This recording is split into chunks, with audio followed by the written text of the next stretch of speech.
Assalamualaikum warahmatullahi wabarakatuh. Apa kabar kalian semua? Semoga Allah selalu memberikan kesehatan dan juga rezeki yang melimpah untuk kita semua. Amin amin ya rabbal alamin.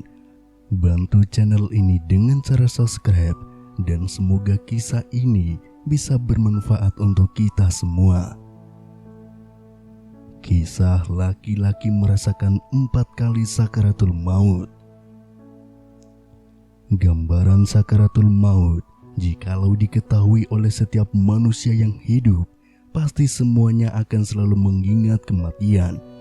Begitulah kira-kira sekilas yang dapat menggambarkan rasa sakit dari sakaratul maut. Allah Subhanahu wa Ta'ala sendiri sudah menjelaskan mengenai kengerian dari sakaratul maut ini.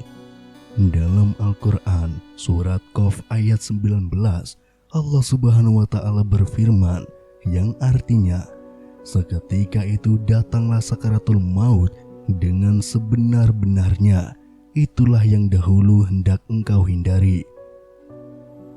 Dalam sebuah hadis, Rasulullah Shallallahu Alaihi Wasallam bersabda, Subhanallah, Maha Suci Allah, sesungguhnya sakaratul maut ini mengandung kedahsyatan. Apapun yang kita lakukan dalam menjalani hidup ini, itulah yang akan kita rasakan dalam menghadapi sakaratul maut. Orang-orang yang beriman akan mengalami sakaratul maut yang mudah, sedangkan orang-orang yang berbuat zalim akan mengalami sakaratul maut yang sukar dan sangat menyakitkan. Proses terjadinya sakaratul maut setiap orang berbeda-beda, tergantung dengan perbuatan semasa hidupnya. Seperti kisah nyata yang terjadi di sebuah rumah sakit, pengalaman yang didapatkan oleh Abdul Ghafur, seorang pembimbing rohani di sebuah rumah sakit yang biasa membimbing orang yang sedang sakaratul maut. Saat itu, rumah sakit kedatangan seorang pasien pria yang menderita leukemia. Menurut keluarganya, pasien ini sebelumnya dirawat di rumah selama 1 bulan. Melihat kondisinya yang semakin parah, pihak keluarga akhirnya bersepakat untuk membawanya ke rumah sakit. Ketika tiba di rumah sakit, pria ini langsung dibawa ke ruangan ICU dan dipasang pipa oksigen dan infus. Di ruangan ICU, pria ini pun mendapatkan bimbingan rohani sesuai agamanya, dan Ghafur yang ditugaskan sebagai pembimbing pria bertubuh lebar ini. Melihat tubuh pasien yang dipenuhi banyak tato dan muka yang tidak bersahabat, Ghafur sedikit merasa takut. Ia pun mulai memperkenalkan diri dan mulai memberikan bimbingan rohani. Sebagai sesama muslim, saya hanya mengingatkan, banyak-banyaklah berdoa, sebab semua penyakit itu datangnya dari Allah, sehingga hanya Allah lah yang mampu mencabut itu kembali. Jangan lupa pula untuk beristighfar. Kita sebagai manusia tentu tidak luput dari segala dosa dan kesalahan. Mudah-mudahan saja dengan istighfar Allah mampu mengampuni dosa-dosa yang pernah kita perbuat. Ucap Ghafur mencoba memulai memberikan bimbingan keagamaannya. Sudah mas, kamu itu siapa emangnya? Saudara saya bukan, tetangga pun bukan. Berani benar menasihati saya, ujar Romi kesal. Ghafur terkejut mendengar sambutan yang tidak bersahabat dari pasien itu.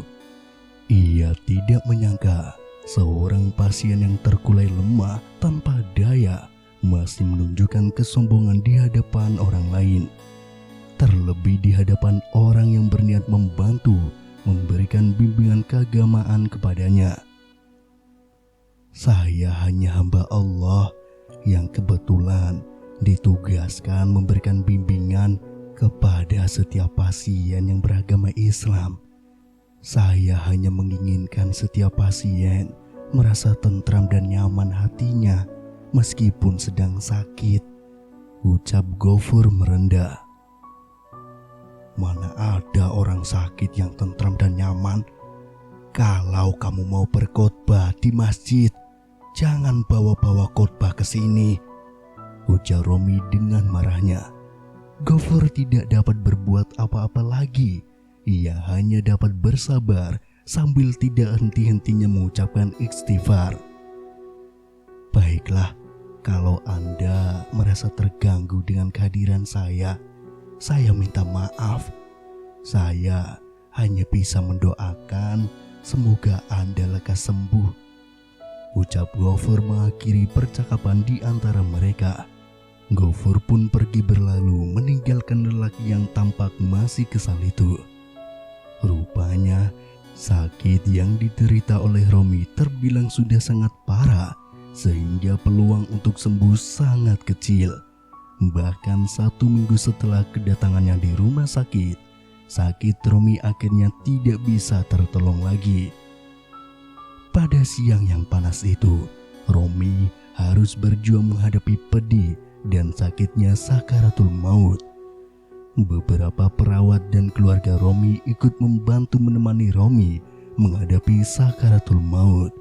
Tidak ketinggalan, Gofur juga ditugaskan membimbing lelaki itu untuk mengejarkan kalimat-kalimat talqin agar sakaratul maut yang dihadapinya bisa lebih mudah. La ilaha illallah, la ilaha illallah, bisik Gofur berulang-ulang di telinga Romi. Para perawat dan keluarga Romi ikut membimbing Romi untuk mengucapkan talqin. Romi tidak dapat berbuat apa-apa. Ia hanya mengerang menahan sakit dengan membuka mulutnya lebar-lebar seolah menjerit kesakitan. Begitu pula matanya membelalak terbuka lebar seperti orang yang sangat ketakutan. "Nyabut Rom, nyabut," ujar ibunya meminta anaknya menyebut kalimat-kalimat talqin. La ilaha illallah, la ilaha illallah. Gofur terus-menerus membisikkan talqin di telinga Romi. Meskipun orang di sekeliling Romi terus berusaha mengajarinya untuk mengucapkan talqin, tetapi Romi tetap saja tidak mampu mengucapkannya. Dari mulutnya hanya terdengar erangan-erangan berat menahan rasa sakit yang sangat amat. Waktu terus berlalu. Setelah beberapa jam menahan pedihnya sakaratul maut, akhirnya Romi menghembuskan nafas terakhirnya. Dengan erangan yang sangat memiriskan hati orang-orang yang melihatnya dan juga mendengarnya.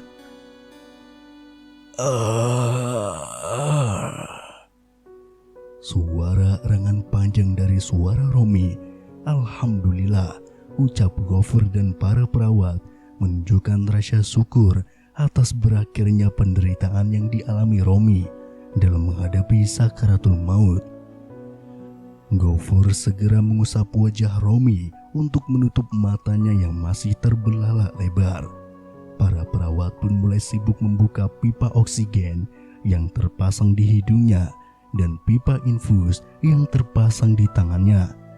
Semua orang yang hadir di ruangan itu yakin kalau Romi memang sudah meninggal dunia. Setelah semua peralatan yang semula terpasang di tubuh Romi sudah terlepas, para perawat segera meninggalkan ruangan. Sementara itu Gofur segera menutup jasad Romi dengan kain putih, menunggu ambulan yang akan membawanya. Setelah keluarga Romi mengurusi semua biaya perawatan Romi di rumah sakit tersebut. Kira-kira 10 menit setelah melepas nafas terakhirnya, tiba-tiba tubuh Romi yang tertutup kain putih itu bergerak-gerak kembali. Gofur dan keluarga Romi yang kebetulan masih berada di ruangan itu terkejut bukan kepalang.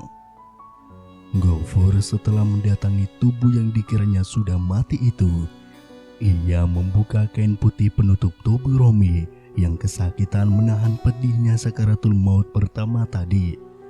Gofur terheran-heran sebab ia yakin tadi Romi benar-benar sudah meninggal. Pengalamannya selama ini dalam membimbing orang sekarat telah membuatnya hafal benar bagaimana keadaan orang melepaskan nafas terakhirnya dan meninggal dunia. Tapi kini keajaiban telah terjadi di depan matanya. Ghafur segera memanggil para perawat dan menekan tombol yang ada di dinding ruangan itu. "Masya Allah, dia hidup lagi," kata Ghafur pada para perawat yang tergesa-gesa masuk ruangan.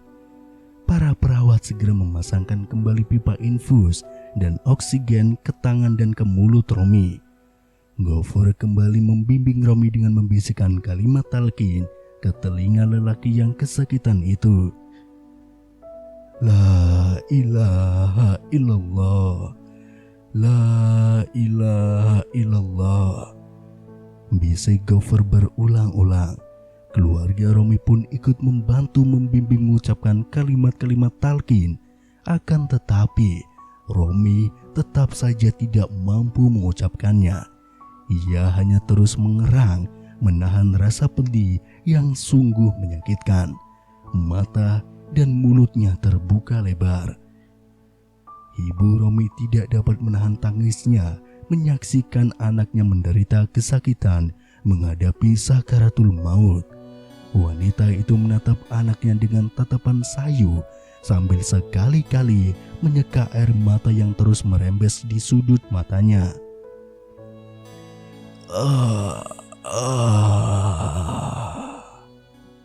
Orang yang hadir di ruangan itu merasa lega melihat Romi mengakhiri penderitaan sakaratul mautnya. Ghafur dan para perawat memeriksa dengan teliti tubuh Romi untuk memastikan keadaan Romi yang sebenarnya. Ternyata secara medis Romi memang sudah tidak bernyawa, tetapi para perawat tidak mau mencabut dulu pipa infus dan oksigen yang menempel di tubuh Romi karena khawatir kalau kejadian seperti tadi terulang lagi. Alasan jasad Romi dibiarkan beberapa saat di tempat tidurnya. Kurang lebih 10 menit kemudian, jasad itu bergerak-gerak kembali. Seolah-olah ada ruh baru yang dimasukkan kembali ke jasad yang sudah meninggal itu. Orang-orang yang hadir di ruangan itu segera mengerumuni jasad Romi lagi. Mereka kembali membimbing Romi yang kesakitan. Setelah lebih dari 2 jam, jasad Romi baru bisa mengembuskan nafas yang terakhir. Ghafur dan para perawat kembali memeriksa kondisi jasad Romi. Setelah memastikan jasad itu sudah meninggal, mereka membiarkan lagi jasad itu tergeletak di atas tempat tidurnya. Mereka tetap khawatir kalau jasad itu bergerak kembali. Ternyata dugaan mereka benar. Setelah 10 menit dibiarkan, lagi-lagi jasad Romi bergerak dan mulutnya mengerang kesakitan. Persis kejadian sebelumnya. Orang-orang di sekitar ruangan itu berusaha membimbing Romi, tapi Romi tetap saja menahan kesakitan. 2 jam kemudian, Romi benar-benar mengembuskan nafasnya yang terakhir setelah 4 kali merasakan pedihnya sakaratul maut. Jasad Romi pun dibiarkan di tempat tidurnya. Mereka khawatir kalau jasad Romi kembali bergerak. Tetapi setelah berjam-jam dibiarkan dan tidak bergerak kembali, para perawat segera mencabut pipa infus dan oksigen dari tangan dan mulut Romi. Ghafur yang sudah berpengalaman mengalami orang-orang yang sedang sakaratul maut yakin kalau kejadian yang baru saja disaksikan merupakan kehendak Allah atas perbuatan yang dilakukan Romi semasa hidupnya. Ghafur tahu biasanya keadaan sakaratul maut seseorang menjadi cerminan dari perbuatan semasa hidupnya. Karena itu, Ghafur ingin sekali mengetahui bagaimana kehidupan Romi semasa hidupnya itu. Sebelum keluarga Romi membawa jasad Romi pulang ke rumah, Ghafur sempat mendatangi keluarga Romi. Kepada mereka Ghafur terus terang bertanya apa yang telah dilakukan oleh Romi sehingga ia harus mengalami penderitaan yang begitu berat dalam menghadapi sakaratul maut. Kepada Ghafur akhirnya salah seorang keluarga Romi menceritakan bahwa anaknya selama hidupnya penuh dengan perbuatan maksiat. Setiap harinya anaknya mencari uang dengan cara memaksa orang-orang di pasar untuk memberikan uang kepadanya. Pasar takut kepadanya. Selain itu juga anaknya suka berjudi dan mabuk-mabukan. Setiap malam Romi menghabiskan waktunya di meja judi ilegal di belakang pasar dan pulang ke rumah dalam keadaan mabuk berat. Dari cerita yang diungkapkan oleh keluarga Romi itulah kini Ghafur tahu apa yang selama hidupnya dikerjakan oleh Romi. Maka tidak heran jika ketika menghadapi sakaratul maut ia merasakan kepedihan yang amat sangat karena harus merasakan ruhnya dicabut sebanyak 4 kali. Wallahu alam bishawab. Wassalamualaikum warahmatullahi wabarakatuh.